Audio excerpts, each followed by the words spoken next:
वृश्चिक राशि वाले बंधुओं, स्वागत है आप सभी का आपके अपने चैनल वैदिक मंथन भिंड यूट्यूब चैनल में। तो वृश्चिक राशि वालों, जरा ध्यान से सुनिए। इस पूरे दिसंबर आपको कुछ चीजों पर बहुत ज्यादा नियंत्रण की आवश्यकता है और उन सब में से सबसे महत्वपूर्ण चीज है आपको अपने मुख पर सबसे अधिक नियंत्रण रखने की आवश्यकता है, क्योंकि आपके मुख के द्वारा कुछ ऐसे शब्द कहे जा सकते हैं, कोई ऐसी बात कही जा सकती है जिसका कि नुकसान आपको ही उठाना पड़ेगा। आप अपनी कमी, अपनी अंदर की कुछ ऐसे गुप्त रहस्य और जरूरी बातों को बाहर उजागर कर सकते हैं, अनजाने में ही सही, भावनाओं के वशीभूत होकर ही सही, जिनसे आपको भारी नुकसान होगा। याद रखना बंधुओं कि इंसान कभी कभी जानबूझकर मुसीबत मोल ले लेता है, भावनाओं में बहकर, दिखावेबाजी में आकर या फिर जोश में आकर, और फिर उस मुसीबत को लंबे समय तक उसे सहना पड़ता है। बिल्कुल वैसे ही जैसे कि आ बैल मुझे मार की कहावत होती है, खुद ही मुसीबत को अपने गले डाल लेने जैसा। तो आपको कुछ जरूरी सावधानियां रखनी होगी, खास तौर से अगले 3 से 5 दिनों में, जब तक कि त्रिग्रही राशि परिवर्तन ना हो जाए, जैसे कि गुरु का, बुध का और मंगल का, जो 5 तारीख से शुरू होगा, 5, 6, 7 तारीख तक चलेगा। इस बीच आपको बहुत ज्यादा सावधानी रखने की आवश्यकता है। इसी के साथ साथ बंधुओं, कार्यक्रम में आज हम जो बताने वाले हैं वह बेहद चमत्कारी है। पहली यह कि महामाई मां बगलामुखी जो हमारी आराध्य देवी हैं, इनकी कृपा से भयंकर नकारात्मक ऊर्जा को केवल एक उपाय मात्र से आप दूर कर पाएंगे। जीवन में माई की कृपा और आशीर्वाद लेकर आ पाएंगे और इस उपाय से जो हम आपको बताने जा रहे हैं, पहले दिन ही आप इस उपाय को करेंगे और आपको इसका चमत्कारी परिणाम तुरंत महसूस होगा। इसी के साथ साथ हम आपको बताएंगे हरिद्र तिलक के बारे में, जो कि बेहद आवश्यक है। इसे आपको जरूर प्रयोग करना चाहिए, खास तौर से इस दिसंबर के महीने में, क्योंकि यह गुरु प्रधान महीना है और गुरु की स्थिति काफी हद तक शुभ है आपके लिए। कुछ निगेटिव भी है, क्योंकि 5 तारीख के गुरु के गोचर के बाद राहु की दृष्टि भी गुरु पर पड़ेगी, कुछ हद तक इसे नेगेटिव भी बनाएगी। तो ऐसे में आपको इस उपाय को, यानी कि जो हरिद्र तिलक है, इसे पूरे दिसंबर के महीने लगाकर रखना है। इससे ना केवल आपके जीवन में शुभ घड़ियों का आगमन होगा, देवी कृपा का आगमन होगा, साथ ही साथ आपका आने वाला वर्ष भी अत्यंत शुभ और उपलब्धिदायक बन जाएगा। साथ ही साथ आपको हम बताएंगे कार्यक्रम में 5 बड़ी भविष्यवाणियां जो आने वाले समय और काल के लिए बिल्कुल जीपीएस की तरह कार्य करेंगी। हर एक बात ग्रह गोचरों पर आधारित होगी और श्रेष्ठतम गणनाओं के साथ साथ हमने कोशिश की है कि कम से कम 70 से 80% भविष्यवाणियां आपके जीवन से मैच कर जाएं। फिर भी जो मैच ना करें तो समझ लेना कि आपकी ही राशि के किसी अन्य भाई बंधु के लिए ये भविष्यवाणियां हैं। सबसे महत्वपूर्ण बात यहां पर यह है कि हम आपको आपके द्वारा की जाने वाली 3 बड़ी गलतियों के बारे में बताएंगे, जो आने वाले 3 से 5 दिनों में आप करने वाले हैं। कार्यक्रम बेहद ही महत्वपूर्ण है, इसे अंत तक जरूर देखना है, तो हमारी मेहनत सफल होगी और आपको ऐसा अद्भुत चमत्कारी ज्ञान प्राप्त होगा जिसका प्रयोग करके आप कई सीढ़ियां आगे चढ़ जाएंगे, जीवन में एक लंबी छलांग लगा पाएंगे और इस समय जिस भी कष्ट परेशानी से आप जूझ रहे हैं उससे बाहर निकलने में आपकी बड़ी भारी मदद होगी। तो उम्मीद करते हैं कि सारी बात आप समझ रहे हैं। अब कार्यक्रम में अंत तक जरूर ठहरेंगे। तो महामाई को याद करते हुए, उनके दर्शन करते हुए, आपको वीडियो में माई के दर्शन हो रहे हैं, आंख बंद करके पूरे भाव के साथ माई के दर्शन करते हुए प्रेम से बोलिए जय माई की, जय मां बगलामुखी, और कमेंट बॉक्स में भी लिखिए। साथ ही साथ ये भी लिखिए कि मैं भी माई के परिवार का हिस्सा हूं। मां के परिवार का हिस्सा बनना अत्यंत सौभाग्य की बात है।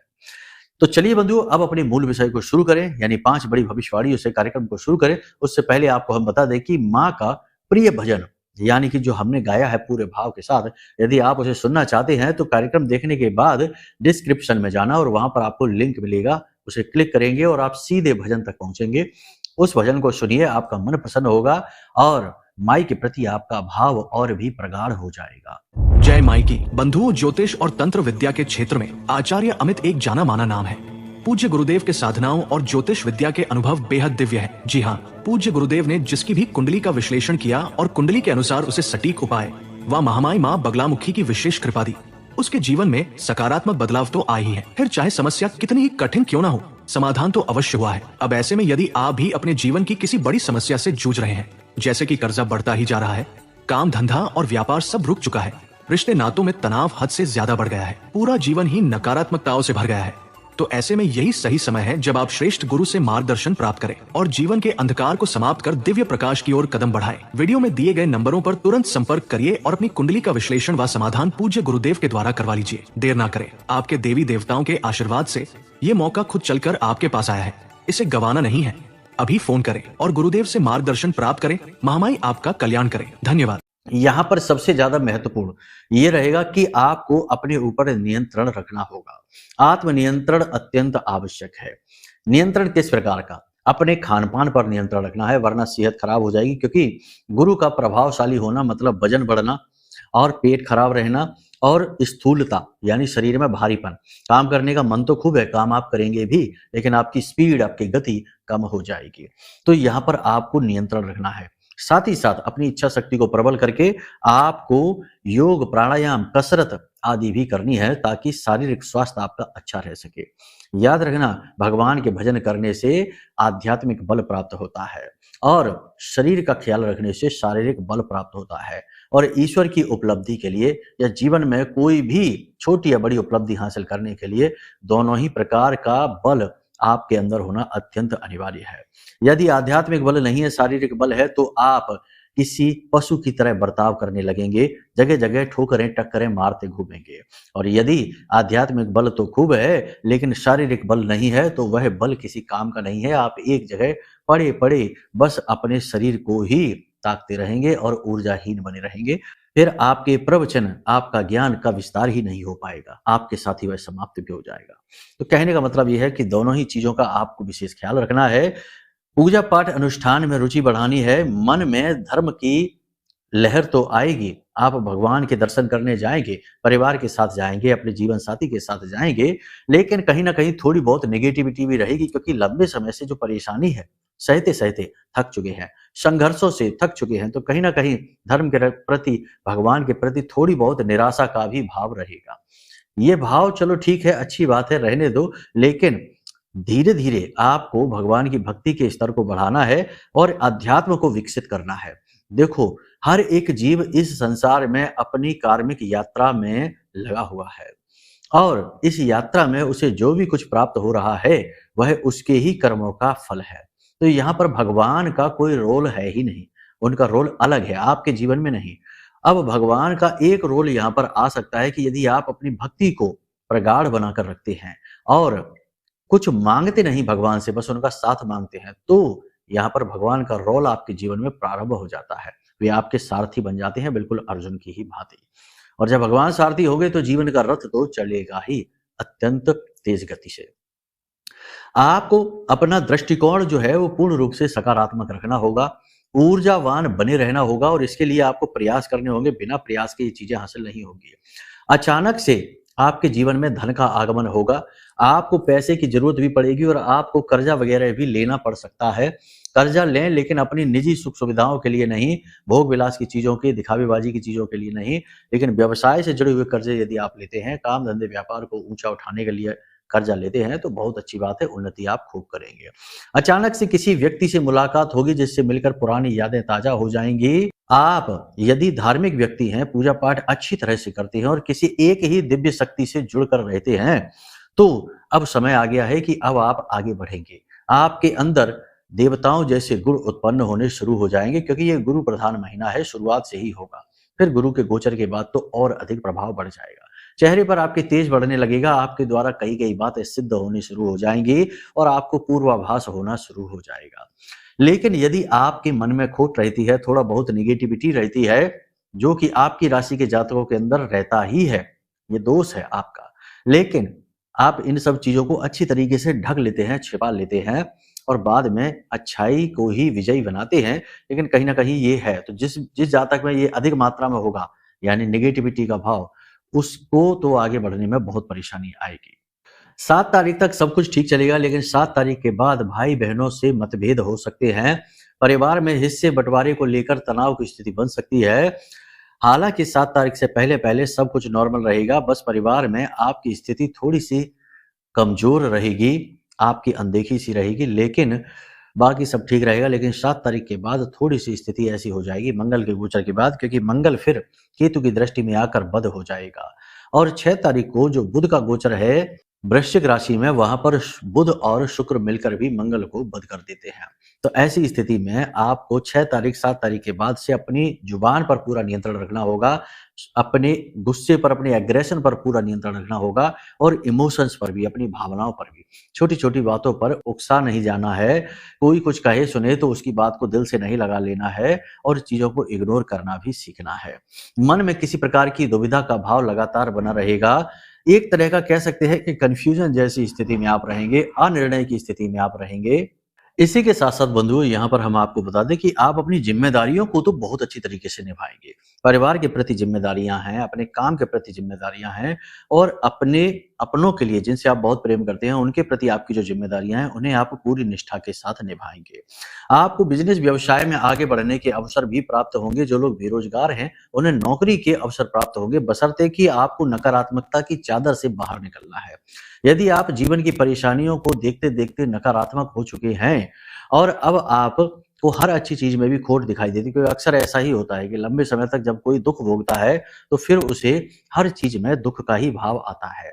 तो अगर ऐसी स्थिति में आप, मनोदशा में आप रहेंगे, तो आपको अपॉर्च्युनिटी दिखाई ही नहीं देगी। कहने का मतलब ये है कि आपको सकारात्मक रहना है, पूजा-पाठ अनुष्ठान में रुचि बढ़ानी है और सबसे बड़ी बात है कि योग प्राणायाम ज़रूर करना है, यानी कि गहरी-गहरी साँसें लेनी है, 10 से 15 गहरी साँसें लेनी है और फिर आधे घंटे के लिए या 15-20 मिनट के लिए आँख बंद करके खाली दिमाग करके बैठना है, मन में कोई चिंतन नहीं करना है, ठीक है? इस स्थिति को करने से आपका मन शांत हो जाएगा और आप काफ़ी रिलैक्स महसूस करेंगे। इससे आपको निर्णय लेने में बड़ी सुविधा होगी, सरलता होगी। गुरु भी आपका इस क्रिया से मजबूत हो जाएगा। परिवार की अधिक चिंता आपको नहीं रहेगी, लेकिन परिवार में 2 तरीके के सदस्य, एक तो अपनी माँ के लिए और दूसरा अपनी संतान के लिए आपके मन में चिंता का भाव रहेगा। संतान की उद्दंडता आपको चिंतित करेगी और साथ ही साथ माँ की सेहत, स्वास्थ्य आपको परेशान करेगी। किसी भी प्रकार का कोई गुप्त रोग आपको परेशान कर सकता है, इसकी भी संभावना है। तो थोड़ा-सा अपने ऊपर ध्यान ज़्यादा दें। याद रखना बंधुओं कि इस समय और काल पर आपके शत्रुओं की संख्या बढ़ेगी, क्योंकि गुरु शत्रुओं का शमन नहीं करते हैं। शत्रु संख्या बढ़ेगी और आपका अहित करने के लिए लोग कई तरीके के प्रयास करेंगे। यहाँ तक कि कुछ लोग आपके ऊपर तंत्र मंत्र और टोना टोटका भी आजमाएंगे, जो कि आज के समय में बड़ी ही सरल सी बात है। याद रखना कि आज का जो समय है वो कुछ इस प्रकार का समय और काल है, जब लोग किसी का भी अहित करने से पहले ज्यादा सोचते नहीं हैं, ज्यादा विचार नहीं करते हैं। उन्हें बस ये लगता है कि अपना भला हो जाए, बाकी दुनिया चाहे किसी भी स्थिति में रहे, कोई फर्क नहीं पड़ता है। मन में जलन की भावनाएं इतनी अधिक हो गई हैं कि लोग परिवार के जनों को भी नहीं छोड़ रहे हैं, आपस में ही एक दूसरे के लिए उल्टी सीधी क्रियाएं करने में लगे हुए हैं। तो ऐसी स्थिति में आपको थोड़ा संभल कर रहने की आवश्यकता है। कार्यक्रम के अंत में जो हम आपको हरिद्र तिलक बताएंगे और नकारात्मक क्रिया से मुक्ति प्राप्त करने का एक बहुत ही सरल लेकिन शक्तिशाली उपाय बताएंगे, इन्हें आपको जरूर कर लेना है। साथ ही साथ केले की जड़ का पूजन आपको अवश्य करना है। केले की जड़ में आपको थोड़ा सा कच्चा दूध और थोड़ा शहद मिलाकर उसमें चढ़ाना है और ओम नमो भगवते वासुदेवाय इस मंत्र का जाप वहीं पर बैठकर करना है। केले की जड़ का पूजन आपके लिए बड़ा ही सिद्ध होगा इस पूरे महीने में। अचानक से कोई बड़ा खर्चा भी आपके जीवन में आने वाला है, खास तौर से 7 तारीख के बाद से, जब मंगल का गोचर हो जाएगा। तो उस समय के लिए आपको पैसा बचा कर रखना है, किसी को भी उधार नहीं देना है। अचानक से मन में नकारात्मकता के भाव बढ़ेंगे, खिन्नता बढ़ेगी, उदासीनता बढ़ेगी और आपका चित्त बेचैन हो उठेगा। कहीं भी किसी भी व्यक्ति से बात करके राहत नहीं मिलेगी। इधर उधर की बातें करके आप इस स्थिति को टालने की कोशिश जरूर करेंगे, लेकिन टाल नहीं पाएंगे। मन आपका अशांत और थका हुआ सा भी महसूस करेगा। जीवन साथी से आपको सपोर्ट तो भरपूर मिलेगा, लेकिन उसमें भी कहीं ना कहीं किसी प्रकार का खालीपन आपको अवश्य महसूस होगा। रिश्तों में एक प्रकार का जो आकर्षण होता है, प्रेम आकर्षण, वह कम होता दिखाई देगा। इस बात से भी मन दुखी होगा। समय ऐसा लगेगा जैसे हाथ से फिसलता सा जा रहा है और आप कुछ कर नहीं पा रहे हैं। अपने आप को लाचार भी आप महसूस कर सकते हैं। इन सभी स्थितियों का उपाय एक ही है कि कोशिश करें कि प्रतिदिन मंदिर अवश्य जाएं, और मंदिर नहीं जा सकते तो अपने घर में ही पूजा पाठ प्रतिदिन अवश्य करें और कोई भी धर्म ग्रंथ की 5 से 7 चौपाइयां, श्लोक अवश्य पढ़ें, चाहे रामचरितमानस का, चाहे श्रीमद् भागवतम का, या जो भी है, यदि आपके पास भागवत गीता है तो आप उसके भी श्लोक पढ़ सकते हैं। इससे आपका गुरु प्रबल होगा और आपके अंदर आत्मज्ञान का बोध उत्पन्न होगा और यह बोध आपको चीजों की वास्तविकता से परिचय दिलाएगा। देखो, श्रीमद् भागवतम में एक बहुत ही सुंदर सा प्रसंग है, पुरंजन का प्रसंग है। और इस पुरंजन के प्रसंग में देखो, पूरा प्रसंग नहीं बताएंगे वरना तो 2 घंटे की वीडियो बन जाएगी, आप बोर हो जाएंगे, क्योंकि ज्यादा ज्ञान लोगों को पसंद नहीं आता। आजकल के लोग ऐसे हो गए जो बड़े हल्के और खोखले हैं। उन्हें ये चाहिए कि गुरु भी आए और चुटकियों में फटाक से सारी सुविधाएं देकर और चले जाएं। फिर गुरु का भी साथ पसंद नहीं आता, बस सुविधा चाहिए, अपनी हित चाहिए, जल्दी जल्दी से चीजें हो जाएं। तो अब कहाँ लोग ज्ञान पर इतना ध्यान देते हैं। ज्ञान ज्यादा देने लगो तो लोग कहते प्रवचन दे रहे हैं, इसलिए ज्यादा विस्तार से नहीं बताएंगे। लेकिन यह पुरंजन का जो प्रसंग है, यह पुरंजन की मूर्खता के बारे में है कि वो अपने भोग विलास के जीवन में इतना अधिक खो जाता है कि बाद में जन्म जन्मांतर तक कष्ट भोगता रहता है और तरह तरह के दुख भोगता रहता है। फिर भगवान स्वयं उसके जीवन में आते हैं और उसे एहसास दिलाते हैं, परम ब्रह्म की, कहते हैं कि तुम तो हमारे ही हिस्से हो, हमसे ही निकले हो। कहने का मतलब यह है कि जब तक इंसान के जीवन में ज्ञान का बोध नहीं होता, आत्मबोध नहीं होता, तब तक वह हर जाने वाली चीज के लिए रोता है और हर आने वाली चीज के लिए खुश होता है। लेकिन रियलिटी यह है कि ना जाने वाली चीज से आपको कोई लेना देना है और ना आने वाली चीज आपके लिए आई है। वह तो आना जाना क्रम है इस संसार का, आज आई है कल जाएगी। सूर्य रोज सुबह आते हैं और रोज शाम को चले जाते हैं। अब हम इसमें बैठकर रोएं कि हे भगवान, सूर्य चले गए, अब क्या करें। अब हम खुश हो जाएं अगले दिन, ओहो भगवान आ गए, अब क्या है, खुशियां मनाओ। नहीं, ये तो नित्य क्रियाएं हैं, तो प्रकृति चलती जा रही है, काल चक्र इन क्रियाओं को गढ़ता जा रहा है। और हमारी मूर्खता है कि हम इन क्रियाओं के वशीभूत होकर, अपने आप का बोध खोकर, इनसे चिपक कर अपने सुख दुख इन क्रियाओं में ढूंढने लगते हैं, जबकि सारे सुख सारे दुख आपके अंदर ही हैं। ठीक है, कुछ भी बाहर नहीं है। तो कहने का मतलब यह है कि आपको ध्यान अवश्य करना चाहिए, मंदिर अवश्य जाना चाहिए और भगवान की भक्ति जिस भी रूप में आपको अच्छी लगे वैसी करनी चाहिए।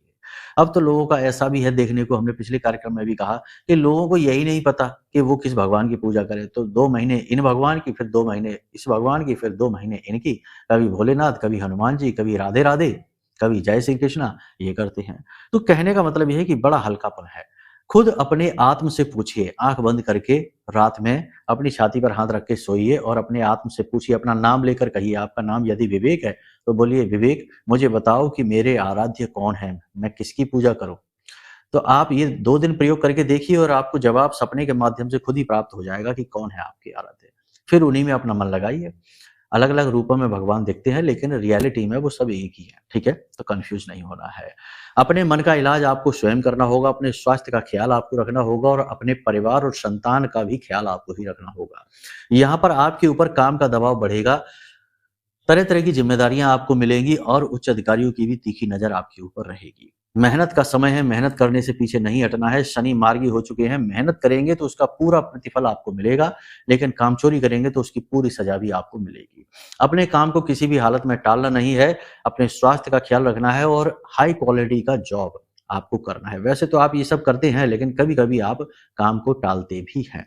ठीक है, तो यहां तक सारी बात आपको हमने बता दी है।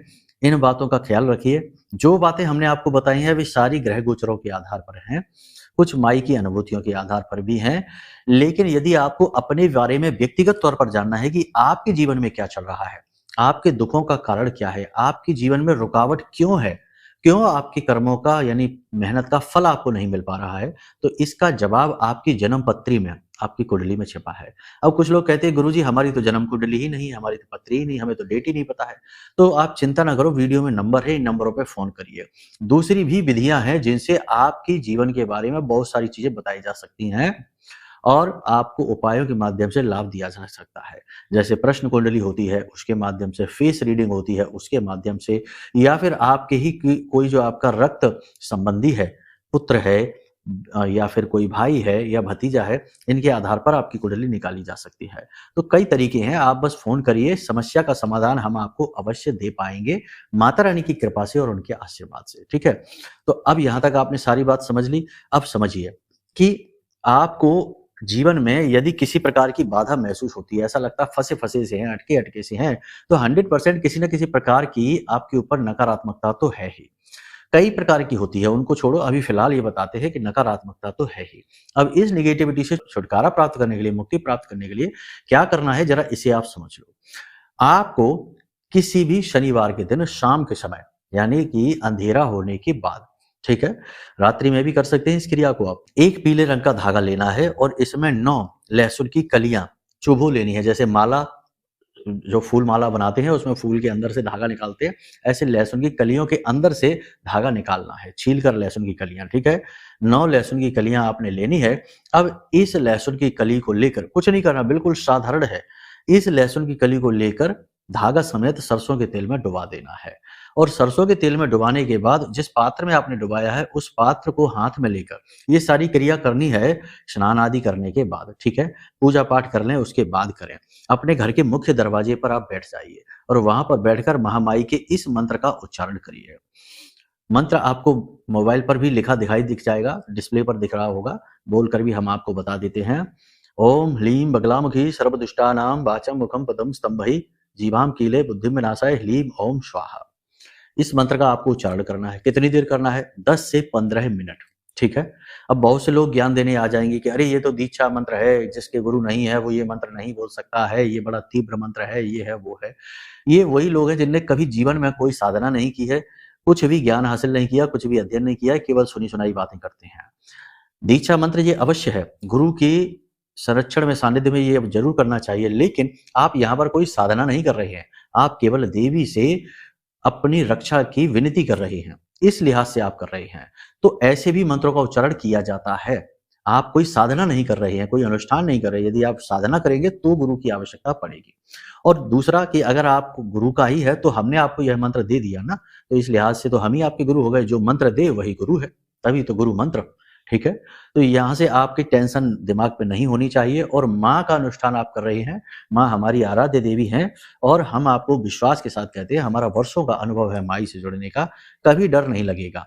कोई डरने की बात नहीं है। माँ बड़ी ही सौम्य है, बड़ी ही प्रेमी है और बहुत ही लाड़ दुलार करती हैं अपने बच्चों को, ठीक है। तो कोई भी डरने की बात नहीं है। और 50 तरीके की बातें जो मूर्ख कर रहे हैं समाज में, इनकी बातें नहीं सुननी है। इन्होंने कभी माला हाथ में नहीं उठाई है, बस इधर उधर की सुनी हुई बातों को ही यहाँ से वहां ट्रांसफर कर रहे हैं। रियलिटी नहीं है बिल्कुल भी, ठीक है। तो कहने का मतलब ये है कि आप इस क्रिया को करें पूरे भाव के साथ और फिर इस जो तेल है और ये जो लहसुन की कलियां हैं धागे में पिरोई हैं, इसे आप किसी मिट्टी में, देखो अगर आपके दरवाजे पर कच्चा है, मुख्य दहलीज पर, ठीक दहलीज पर कच्चा है तो गड्ढा खोदे और मिट्टी में से दबा दे। और अगर कच्चा नहीं है तो एक गमला लें और उसमें कच्ची मिट्टी यानी कि जो साधारण मिट्टी होती है उसे भरें और उस मिट्टी में इसे डाल दें। तेल भी डाल दें और ये लहसुन भी डाल दें, सब कुछ डाल दें। उसके बाद ऊपर से उसे मिट्टी से ढक दें और उसे अपने घर की दहलीज पर ठीक साइड में रख दें, बाईं तरफ रख दें, ठीक है। जब आप घर से बाहर निकले तो बाईं तरफ इस गमले को रख दें और इसमें कोई पौधा नहीं लगाना है। आप इसे बस वहां रखे रहने दें। आप बहुत ज्यादा डिफरेंस महसूस करेंगे, फील करेंगे कि हाँ अंतर आ रहा है, डिफरेंस आ रहा है। तुरंत घर का वातावरण बदलेगा, लोगों के घर के विचार बदलेंगे और आपके स्वयं के भी विचार बदल जाएंगे और आपके जीवन में पॉजिटिविटी अट्रैक्ट होगी, पैसा अट्रैक्ट होगा, नेम फेम सब कुछ मिलेगा। जैसे आपके कर्म है वैसे आपके फल मिलने शुरू हो जाएंगे, ठीक है। मेहनत का फल मिलेगा। अब हाथ पे हाथ धरे बैठे हैं, घर पे सो रहे हैं, सोचे पैसा आ जाए, नहीं, ऐसा कुछ भी नहीं होगा। कर्म तो करना ही पड़ेगा।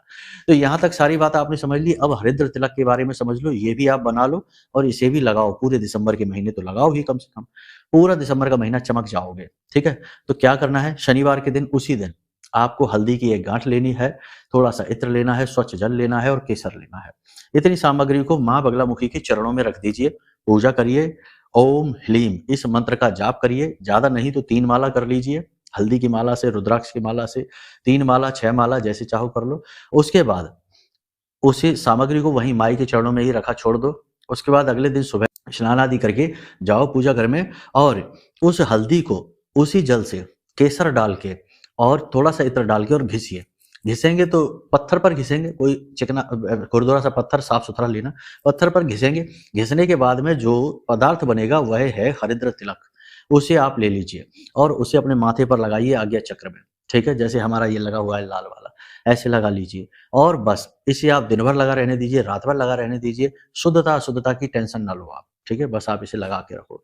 जैसे ही आप इसे लगाएंगे आपको तुरंत बहुत हल्कापन महसूस होगा, नेगेटिविटी आपके ऊपर जो भी होगी वो तुरंत कमजोर पड़ जाएगी। हो सकता है कि शरीर के किसी विशेष भाग में आपको दर्द होना भी शुरू हो जाए, हो सकता है कि आपको थोड़े चक्कर से महसूस हो, बहुत सारे अनुभव आपको महसूस होंगे, लेकिन जितने भी अनुभव होंगे वो सारे नेगेटिविटी के अनुभव हैं। ठीक है, लगा कर रखना है इसे। आप इसे लगाइए, घर से बाहर निकलिए और देखिए फिर काम आपके कैसे बनते हैं। हर बिगड़ा काम बनता चला जाएगा, जीवन की गाड़ी पटरी पर चढ़ जाएगी और दौड़ने लगेगी। तो ये क्रियाएं आप करिए। इसी के साथ साथ महामाई की सीधी कृपा चाहिए। आप चाहते हैं कि माई आपकी स्वयं रक्षा करें, आपके आसपास विशेष दिव्य कवच बना दें, जिसे बाल का कवच कहते हैं। तो इसके लिए आप महामाई का यह जो रक्षा कवच है, जो हमने अभिमंत्रित किया है, जागृत किया है, माई के सिद्ध मंत्र से, 36 मंत्र से अभिमंत्रित है, इस महारक्षा कवच को आप ऑर्डर कर सकते हैं, मंगवा सकते हैं। समाप्त हो जाए इससे पहले आप मंगवा लो और इसकी शक्ति का सीधा अनुभव स्वयं हासिल करो। ठीक है, तो उम्मीद करते हैं सारी बात आपने यहाँ तक समझ ली है। अब इन बातों को अपने जीवन में उतारिए। अब इसी के अलावा यदि आपको कवच चाहिए या कुंडली का विश्लेषण कराना है या अन्य किसी प्रकार की सलाह चाहिए, थोड़ा बहुत ज्ञान चाहिए, तो आप वीडियो में नंबर है, इन पर फोन करिए, हम आपकी मदद के लिए तैयार हैं। ठीक है, तो चलिए प्रेम से बोलिए जय माई की जय मां। हमारे प्रिय और परम पूज्य आचार्य जी ने अपनी साधनाओं के अनुभवों पर आधारित शक्तिशाली उपाय और क्रियाओं के माध्यम से हजारों लोगों के जीवन को पूरी तरह से बदला है। आचार्य जी के द्वारा बताया गया हर एक उपाय इतना सटीक और कारगर होता है कि जो भी इसे पूरे भाव के साथ कर लेता है उसे साक्षात महामाई की कृपा और आशीर्वाद प्राप्त हो जाती है। इसलिए निसंकोच इन उपायों को पूरे भाव के साथ करिए, आपका कल्याण होगा। जय माई की।